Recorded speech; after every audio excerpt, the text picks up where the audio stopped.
I think it is as simple as just switching our minds off from what we don't have to switching it on what we have. I mean, every time that you feel dejected or deprived, start thinking about the things that you have. It's like just connecting yourself to nature, connecting yourself to your own self, connecting to yourself to your parents, to the society, and also realizing that what you have actually uh, is is still far better than a lot of people who don't have it. So you see, instead of looking up, you look down. You look at people who don't have even what you have. So if you start this habit of making lists or maybe reminding yourself of things that so many people don't have, the part of the society that I come from, or the globe that I come from, is Pakistan, and I can tell you the poverty which is there, the amount of ailments and health issues which are there are so many that if I start complaining to God that, well, God, look here, I don't have this and I don't have that, and if I look down to other people who don't even have the basic necessities of life, I immediately become thankful. So it's not just a question of always thanking of what you have. It's also a question to looking down on people who are devoid of basic necessities and thanking God that at least I have these. So it's always wise that you remind yourself by looking at the misery that people have gone through. Let me describe to you a very small incident that shook me many years ago. I live in Lahore in Pakistan.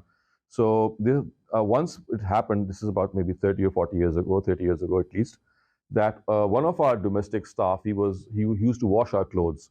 He said that his daughter is getting married, and he would like to invite our whole family to the marriage of his daughter. And we said, okay, fine, we'll come there. And we specially made it a point to go there, lest he would think that they don't think good of us. So all of us, most of us went there, and it was a slum area.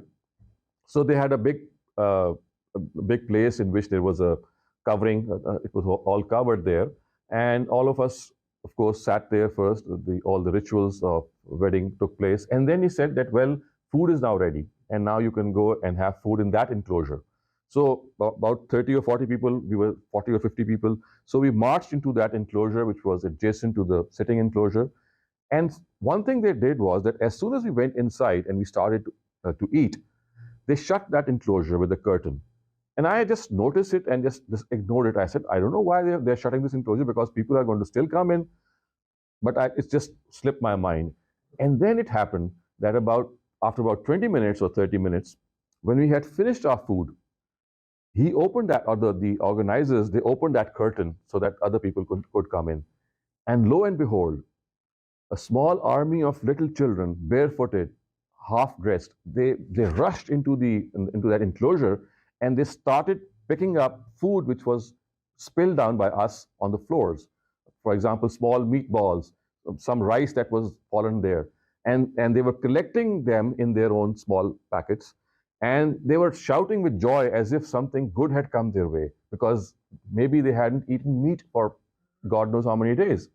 And it shook me so much, and I realized that look at us, that we take things for granted, and here are children who should have gone to school maybe at this age, because they were all like this big, maybe 5 years or 6 years, and not properly dressed, not even most of them barefooted, and collecting that leftover food, not even from the plates.